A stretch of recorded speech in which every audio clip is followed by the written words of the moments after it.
दोस्तों, 21 जुलाई 2024 रविवार के दिन करीब 400 वर्षों बाद एक दिव्य और दुर्लभ संयोग बनने जा रहा है, क्योंकि इस दिन सभी पूर्णिमा में से सबसे बड़ी पूर्णिमा गुरु पूर्णिमा पड़ने जा रही है। दोस्तों, यह पूर्णिमा रविवार के दिन पड़ रही है, जिस वजह से इस दिन 3 बड़े योगों का निर्माण हो रहा है, जो कि है धन लक्ष्मी योग, अमृत सिद्धि योग और गज केसरी योग। दोस्तों, इन 3 योग के निर्माण की वजह से एकादशी पर भगवान विष्णु और महालक्ष्मी की असीम कृपा बरसने वाली है। और अगर इस दिन आप चुपचाप किसी को बिना बताए स्वास्थ्य से जुड़ा यह अचूक उपाय कर लेते हैं, तो आपकी सभी समस्याओं का हल संपूर्ण रूप से हो जाएगा। दोस्तों, एक साल में करीब 12 पूर्णिमा पड़ती है और 21 जुलाई को गुरु पूर्णिमा सभी पूर्णिमा में सबसे बड़ी मानी जाती है। इस दिन स्वास्थ्य से जुड़ा यह अचूक उपाय आपकी हर परेशानी को कर देगा, चाहे वह धन को लेकर हो या सेहत या संतान की प्राप्ति को लेकर। इसीलिए दोस्तों, वीडियो को आखिर तक जरूर देखें। और दोस्तों, अगर आप भी अपने जीवन में भगवान श्री हरि विष्णु की कृपा पाना चाहते हैं, तो इस वीडियो को लाइक करके कमेंट में जय श्री हरि जय माम लक्ष्मी लिखना ना भूले। दोस्तों, पूर्णिमा का दिन श्री हरि विष्णु को समर्पित है। इस दिन जगत के पालनहार श्री हरि विष्णु अपनी 4 महीने की योग्य निद्रा से जागते हैं। इसके बाद से ही सभी मांगलिक काम आरंभ हो जाते हैं। इसके अलावा पूर्णिमा भगवान विष्णु को प्रसन्न करने के लिए भी बेहद उत्तम मानी जाती है। इस दिन भगवान विष्णु को प्रसन्न करने के लिए कुछ लोग व्रत रखते हैं और पूजा करते हैं। इस दिन सच्ची श्रद्धा और भक्तिभाव से भगवान विष्णु की पूजा करने से सभी मनोकामना पूर्ण होती है। दोस्तों, स्वास्थ्य अत्यंत प्राचीन काल भारतीय संस्कृति में कल्या का चिन्ह समझा जाता रहा है। इसीलिए कि किसी भी शुभ काम को करने से पहले स्वास्थ्य चिन्ह अंकित करके उसका पूजन किया जाता है। मान्यता है कि ऐसा करने से कामों में सफलता मिलती है, क्योंकि स्वास्थ्य के चिन्ह को शुभता का चिन्ह समझा जाता है। इस तरह स्वास्थ्य का अर्थ अच्छा या मंगल करने वाला ऐसा बताया गया है, मेन वर्णित है। स्वस्तिक सर्वदा रुद्र, अर्थात सभी दिशाओं में सबका कल्याण हो। इस तरह स्वास्थ्य एक शब्द से किसी व्यक्ति या जाति विशेष का नहीं, परंतु संपूर्ण विश्व के कल्याण या वासुदेव की भावना निहित है। किसी भी शुभ काम को करने से पहले गणेश जी का नाम लेते हैं, और हिंदू धर्म में स्वास्थ्य को गणेश जी का भी प्रतीक समझा जाता है। वैसे तो किसी भी शुभ काम को पहले स्वास्थ्य बनाकर ही थाली में रखते हैं और पूजा करते हैं, क्योंकि ऐसा करने से में खुशियां बढ़ती हैं। स्वास्थ्य में 4 तरह की रेखाएं होती हैं और इनका आकार भी एक समान ही होता है। रावेद की भाषा में स्वास्थ्य को सूर्य का प्रतीक समझा गया है और उसकी 4 भुजाओं को उपमा दी गई है। पौराणिक मान्यता है कि 4 दिशाओं यानी पूर्व पश्चिम उत्तर दक्षिण की ओर यह 4 भुजाएं इशारा करती हैं, और हिंदू धर्म में इनको 4 वेदों से जोड़कर भी कहा जाता है, यानी ऋग्वेद, यजुर्वेद, अथर्ववेद और सामवेद। स्वास्थ्य की 4 रेखा सृष्टि से रचनाकार भगवान ब्रह्मा के 4 सिरों को दर्शाती हैं, और 4 पुरुषार्थ यानी 4 आश्रम, 4 लोग, 4 देवों यानी ब्रह्मा, विष्णु, महेश और गणेश की तुलना भी की गई है। इसके मध्य में जो बिंदु है भगवान विष्णु की नाभि मानी जाती है, जिसमें से भगवान ब्रह्मा प्रकट होते हैं, और स्वास्थ्य की 4 रेखाएं एक घड़ी की में चलती हैं, जो संसार की सही दिशा में चलने का चिन्ह है। यह है स्वास्थ्य महत्ता। इस एकादशी दिन घर के मुख्य द्वार पर शुभ मंगल चिन्ह स्वास्तिक स्वरूप बनाएं। आप चावल और कुमकुम की सहायता से बना सकते हैं, चावल और हल्दी के घोल से बना सकते हैं, या फिर कुमकुम यानी सिंदूर और घी, सिंदूर और तेल मिलाकर के भी बना सकते हैं। ऐसा करने से वास्तु दोष दूर हो जाता है। इससे मनोकामना हो की पूर्ति हो जाती, घर से क्लेश कलह बेचैनी दूर हो जाती है, तंत्र मंत्र क्रिया से भी रक्षा होती है। इसे शुभ काम के पहले अंकित किया जाता है, क्योंकि स्वास्थ्य को मान सम्मान, सफलता और उन्नति का प्रतीक समझा जाता है। स्वास्थ्य हर दिशा से देखने पर एक ही सम्मान लगता है। आपने उल्टा स्वास्थ्य की देखा होगा, परंतु उल्टा स्वास्थ्य के उपाय अलग होते हैं और सीधे स्वास्थ्य के उपाय अलग होते हैं। अगर जीवन बहुत परेशानियां हो तो एकादशी के दिन तांबे या चांदी का स्वास्थ्य प्राण प्रतिष्ठा करवाकर घर की चौखट पर लगवा दो। बाजार से अलग अलग साइज के मिल जाते हैं। उसे लाकर पूजा घर में रखकर पूजा करें। इससे घर में लक्ष्मी का वास हो जाता है। लक्ष्मी प्राप्ति हेतु चांदी का स्वास्तिक नवरात्रों में भी लगाया जाता है, परंतु सबसे अच्छा है कि सिंदूर और घी या तेल मिलाकर के यह या फिर चावल और हल्दी के घोल से बना दे के मुख्य द्वार पर स्वास्तिक बनाते हैं तो ज्यादा बड़ा मत बनाइए। 9 अंगुल से बड़ा बिल्कुल नहीं होना चाहिए। 3-4 अंगुल का बना यह उत्तम होगा। अगर आपके घर के सामने पेड़ या खंभा है तो वास्तु दोष उत्पन्न होता। ऐसे में वास्तु दोष के प्रभाव को स्वास्तिक रोकता है। स्वास्तिक का चिन्ह देवता को प्रसन्न करने के लिए खासकर बनाया जाता है। एकादशी तिथि पर आप थाली में या चौकी पर स्वास्तिक बनाकर उस पर मूर्ति करते हैं तो देवता प्रसन्न हो जाते हैं। आप चाहे तो घर के मंदिर में इष्ट देवता के पास स्वास्तिक का चिन्ह रख सकते हैं।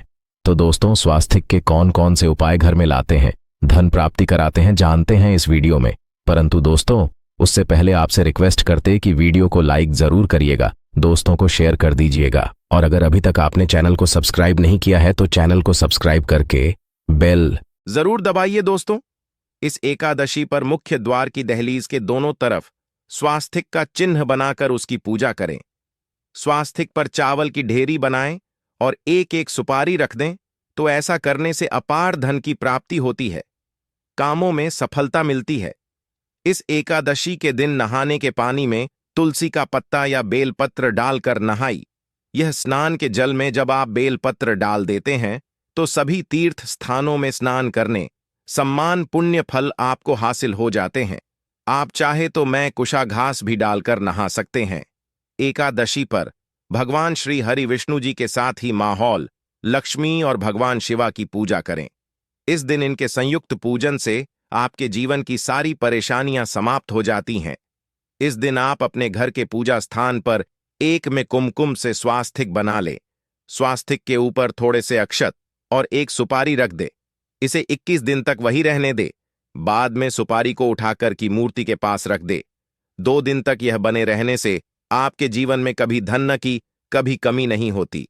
इस एकादशी पर आप यह उपाय कर लेंगे तो लंबे समय तक यह आपको लाभ देता रहेगा। पितरों की कृपा पाने के लिए भी स्वास्तिक काम आता है। इसके लिए स्वास्तिक का चिन्ह घर के मुख्य द्वार के गोबर से बनाना चाहिए। इससे घर की सुख शांति बनी रहती है, पितरों की कृपा बरसती है। दोस्तों, कहा जाता है कि एकादशी के दिन पीपल की जड़ में अगर 1 लोटे जल में 1 चुटकी काले तिल और थोड़ी सी शक्कर डालकर जल अर्पित करें तो इससे पितृदेव की विशेष कृपा मिलती है और धन लक्ष्मी भी प्रसन्न हो जाती है। धन दौलत सुख समृद्धि यश मान सम्मान में वृद्धि होती चली जाती है। अगर आपकी कोई विशेष मनोकामना है, उस मनोकामना की पूर्ति के लिए आप एक विशेष उपाय कर सकते हैं। दोस्तों, कई बार लंबे समय तक हम किसी मनोकामना को लेकर चलते हैं, अनेक प्रयासों बाद भी पूर्ण नहीं हो पाती। ऐसे में एकादशी के दिन आप आसपास के किसी भी मंदिर में जाकर मंदिर की दीवार पर सिंदूर से उल्टा स्वास्तिक बना दें। मनोकामना पूर्ति की प्रार्थना भगवान से करें, जरूर पूर्ण हो जाएगी। और जब आपकी मन्नत पूरी हो जाए तब जाकर वहीं पर सीधा स्वास्तिक बना दें और भगवान को धन्यवाद दें। इस एकादशी पर भगवान श्री हरि की पूजा करेंगे तो उन्हें 2 हल्दी की गांठें जरूर अर्पित की और बाद में हल्दी की गांठ को पीले कपड़े में लपेटकर तिजोरी में रख दें। आपने पहले भी हल्दी की गांठें रखी हो है तो उसको ही पूजक वापस रख दे। दोस्तों, एकादशी पर विष्णु जी की पूजा में उन्हें केसर कमल का पुष्प के लिए गेंदे का फूल अर्पित करें। जिस थाल को आप गन्ने से बजाएंगे उस थाल में भी सिंदूर से एक स्वास्तिक का चिन्ह जरूर बना लें। उस स्वास्तिक के दोनों तरफ 2 खड़ी रेखाएं भी बनाएं। फिर उस थाली को हुए प्रभु को जगाए मंगलाचार कीजिए। यह स्वास्तिक का चिन्ह आपके जीवन की सारी परेशानी को दूर करेगा, जीवन में खुशी। इस एकादशी के दिन विशेष मंत्र का जाप जरूर करें। आप मंत्र का जाप कर सकते हैं या फिर विष्णु जी के महामंत्र ओम नमो भगवते वासुदेवाय का, इसमें से किसी भी एक मंत्र का जाप कर सकते हैं। जो भी मंत्र आसान लगे उसका जाप कर ले। इस एकादशी के दिन अपनी मनोकामना की पूर्ति के लिए यह उपाय कर सकते हैं। आप तुलसी में जब जल अर्पित करेंगे तब 1 लोटे में जल लेकर उसमें छुटकी हल्दी, 2-4 बूंदे दूध, थोड़ी सी मिश्री और एक छुटकी अक्षर डालकर ही अर्पित करें। और शाम के समय तुलसी के समक्ष घी का दीपक जलाए, इस दीपक में एक सिक्का रख दें और बाद में इस सिक्के को उठाकर संभाल के रखें। तुलसी को विष्णु प्रिय भी कहते हैं, इसलिए देवता जब जागते हैं तो सबसे पहले प्रार्थना तुलसी की सुनते हैं। वैसे यह सिक्का रोज के दीपक में भी आप डालकर दीपक जला सकते हैं। ऐसा करने से ऐसा का सिद्ध हो जाएगा। फिर जब भी महत्वपूर्ण काम से आप घर से बाहर हैं तो इस सिक्के को साथ में रखकर निकले, आपको काम में सिद्ध जरूर हासिल मिलेगी। इस दिन दीपक का उपाय जरूर ही करें। एक दीपक घर के मुख्य द्वार पर अंदर की तरफ से या फिर पास के किसी मंदिर में एक दीपक, तुलसी के नीचे एक दीपक अपने घर के पूजा स्थान पर इस दिन जरूर जलाए। पूजा के बाद आरती जरूर करें। आरती की थाल में कुमकुम से स्वास्तिक बनाकर उस पर फूलों की पंखुड़ी और थोड़े अक्षत रखकर फिर दीपक जलाकर प्रभु की आरती करें। सर्वोत्तम होगा, परंतु याद रखें कि भगवान श्री हरि विष्णु को अक्षत अर्पित नहीं किए जाते, मां लक्ष्मी को अर्पित किए जाते हैं। अगर विष्णु जी को अर्पित करना चाहते हैं तो हल्दी से रंगा कर्रर ही पी लें। अक्षत अर्पित करें तो दोस्तों विधि विधान से इस दिन पूजा आराधना करें। स्वास्तिक के उपाय जरूर करें और विष्णु जी के साथ ही शिवाजी और माता लक्ष्मी की असीम कृपा पा को सुंदर बनाए। दोस्तों, भगवान विष्णु की कृपा के लिए इस एकादशी के दिन स्नान करते समय पानी में एक चुटकी हल्दी डाल लें। इसके बाद स्नान करें और पीले रंग के वस्त्र धारण करके भगवान विष्णु की विधि विधान से साधना करें। इस एकादशी के दिन श्री हारिका सबसे पहले गाय के दूध से और फिर शंख में गंगा जल भरकर स्नान कराए। इसके बाद उन्हें पीले रंग के वस्त्र अर्पित कर मानता कि इस एकादशी के दिन ऐसा करने से भगवान विष्णु का विशेष आशीर्वाद हासिल होता है। इस एकादशी के दिन भगवान विष्णु की पूजा करते समय उन्हें केसर अथवा पीले चंदन या हल्दी का तिलक लगाए। साथ ही साथ भगवान विष्णु के प्रिय पीले रंग के फूल और पीले फल चढ़ाए। मान्यता है कि इस उपाय को करने से भगवान विष्णु शीघ्र ही प्रसन्न होकर भक्तों को मनचाहा आशीर्वाद देते हैं। आपके नजदीक भगवान विष्णु का मरना हो तो आप भगवान विष्णु के अवतार भगवान श्री कृष्ण की मूर्ति की भी पूजा करके इस एकादशी का पुण्य फल हासिल करें। ईश्वर की साधना आराधना में मंत्र जप का विशेष महत्व होता है। ऐसे में राम दरबार की तस्वीर अपने घर में लेकर आए और श्री राम दरबार की तस्वीर का पूजन करें, या उनकी मूर्ति या उनसे जुड़ी किसी तरह की कोई चीज आपके पास है तो आप उनका पूजन करें। सारे देवी देवताओं का आपको आशीर्वाद मिल जाता है। हनुमान जी से लेकर सीता माता, भगवान श्री राम और अन्य देवी देवताओं का भी आशीर्वाद मिल जाता है। निश्चित तौर पर अपने घर के पूजा घर में एक साथ आप यह तस्वीर रख सकते हैं। इससे आपके जीवन में राज्य योग की हासिल हो सकती है। दोस्तों, इसी तरह यदि आप अपने घर के पूजा घर में या किसी अन्य स्थान पर यदि कोई तस्वीर रखना चाहते हैं और उसे लगाकर अपने घर में लाभ हासिल करना चाहते हैं तो अपने घर में या पूजा आपको निश्चित तौर पर त्रिदेव की तस्वीर या मूर्ति एक ही स्थान पर लाकर अवश्य रखनी चाहिए। ब्रह्मा, विष्णु और महेश, इन तीनों की संयुक्त से एक साथ तस्वीर अपने घर के मंदिर में या अपने घर में कहीं भी लाकर रख देनी चाहिए। समझा जाता है कि इन तीन देवताओं के एक साथ दर्शन करने मात्र से हमारे बड़े से बड़े विघ्न और बड़े से बड़े कर्ष ऐसे ही समाप्त हो जाते हैं। इसी वजह से इन तीनों की एक साथ में तस्वीर या मूर्ति लाकर आपको पूजा अवश्य करनी चाहिए। दोस्तों, अब बात करते हैं कि कुछ ऐसी तस्वीरें होती हैं या ऐसी मूर्तियां होती हैं जिनको आपको अपने पूजा घर में स्थान ही नहीं देना चाहिए। यदि आपने इन तस्वीरों को या मूर्ति को अपने घर के पूजा घर में स्थान दिया है तो समझ लीजिए कि आपको कंगाली का सामना करना पड़ेगा या फिर देवी देवताओं की क्रोध का सामना करना पड़ेगा। दोस्तों, और एक बात बता कि मंदिर में कभी भी विषम संख्या में गणेश जी की मूर्तियां ना रखें, जैसे कि 1, 3 या 5 ऐसे रखना समझा जाता है। 2 मूर्तियों को एक साथ रखना शुभ समझा गया है। यदि आप सिर्फ गणेश जी की मूर्ति रखते हैं तो इसके अलावा किसी भी तरह की मूर्ति आपको नहीं रखनी चाहिए। दोस्तों, स्थापित करते वक्त ध्यान दें कि गणेश जी का चेहरा सदैव घर के मुख्य दरवाज की तरफ होना चाहिए। ताकि आपको अच्छे और सच्चे धन लाभ की हासिल हो। और इस बात का ध्यान रखें कि घर में अंगूठे से बड़े आकार का शिवलिंग आपको भूलकर भी नहीं रखना चाहिए। सदैव एक छोटा सा शिवलिंग रखें और इससे ज्यादा शिवलिंग नहीं रखने चाहिए। दोस्तों, वैसे तो कोई अपने घर में शिवलिंग रखना ही नहीं चाहिए। उसके बाद भी यदि रखते हैं तो अंगूठे से बड़े आकार का शिवलिंग आपको नहीं रखना चाहिए। आप छोटा शिवलिंग रख दें और ध्यान रखें कि एक से ज्यादा शिवलिंग आपको भूलकर भी नहीं रखने हैं। घर में यदि आप शिवलिंग रखते हैं तो शिवलिंग के ऊपर आपको तुलसी भूलकर भी अर्पित नहीं करनी चाहिए। यदि आपने शिवलिंग रख लिया है और उस पर तुलसी अर्पण कर दी तो देवी देवताओं के का आपको सामना करना पड़ेगा। दोस्तों, मंदिर में यदि आप जी की तस्वीर रखना चाहते हैं, आप हनुमान जी के अनन्य भक्त हैं, तो बैठे हुए हनुमान जी की मूर्ति ही रखें। उन्हें शिवा का 11 रुद्र अवतार समझा जाता है, इसलिए उनकी भी शिवलिंग की तरह ही मूर्ति रखें। साथ ही जो पति पत्नी होते हैं, नए वैवाहिक जीवन की शुरुआत करते हैं, तो हनुमान जी की मूर्ति या तस्वीर को अपने कमरे में, अपने बेडरूम में आपको भूलकर भी नहीं रखनी चाहिए। अन्यथा इससे जीवन कई तरह के दोषों का सामना करना पड़ता है। दोस्तों, हनुमान जी ब्रह्मचारी हैं, तो इस आपको अवश्य ध्यान रखना चाहिए।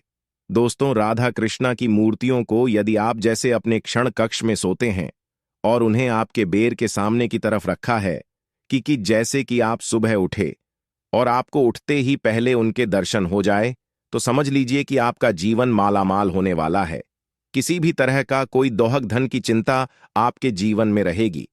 दोस्तों, इसी तरह यदि माता दुर्गा की तस्वीर आप अपने घर में लेकर आना चाहते हैं और चाहते हैं कि माता दुर्गा की तस्वीर के माध्यम से आप जीवन में समृद्धि देखें, तो दोस्तों, भूलकर भी आपको माता दुर्गा की क्रोधित अवस्था की तस्वीर, जैसे कि महाकाली की तस्वीर या फिर महिषासुर का वध करते हुए या क्रोधित अवस्था में माता लक्ष्मी की माता दुर्गा की तस्वीर लाकर आपको उनकी पूजा नहीं करनी चाहिए।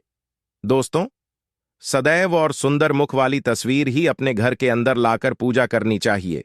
इसे बहुत ही शुभ और मंगलकारी समझा जाता है। दोस्तों, इस बात का ध्यान रखें कि यदि आप अपने घर में मूर्तियां रखते हैं तो आपको इन पर भूलकर टूटे चावल नहीं चढ़ाने चाहिए, और बेहतर होगा कि आप हल्दी में चावल को पीला करके ही वह चावल चढ़ाएं, किंतु टूटे हुए चावल आपको भूलकर भी माता लक्ष्मी को या अपने घर में देवी देवता नहीं चढ़ाने चाहिए। दोस्तों, इसी तरह इस बात का भी ध्यान रखें कि अपने घर के मृत परिजनों की या पूर्वजों की तस्वीर मंदिर में स्थापित ना करें। ऐसा करना अशुभ समझा जाता है, और यदि आप ऐसा लगातार कर रहे हैं तो निश्चित तौर पर आपके परिवार के ऊपर दोष लग सकता है। पितरों का भी दोष सकता है। पितरों की पूजा एक अलग स्थान पर की जाती है, घर के मंदिर में उनको स्थापित नहीं किया जाता है। दोस्तों, इसी तरह भगवान भैरव की तस्वीर या भगवान शनिदेव की, राहु केतु की, इस तरह की तस्वीरें अपने घर में नहीं लेनी चाहिए। प्रतीकात्मक रूप से आप घर के पानी रखने के स्थान पर उनकी पूजा कर सकते हैं, क्योंकि इनकी साधना तंत्र मंत्र और खास पद्धति से की जाती है। घर के अंदर आप ऐसे ही इनका पूजा पाठ नहीं कर सकते। तो दोस्तों, आज के लिए बस इतना ही आपसे निवेदन है कि आप हमारे चैनल को सब्सक्राइब करें और अपने दोस्तों के साथ शेयर करें। आप सभी का धन्यवाद।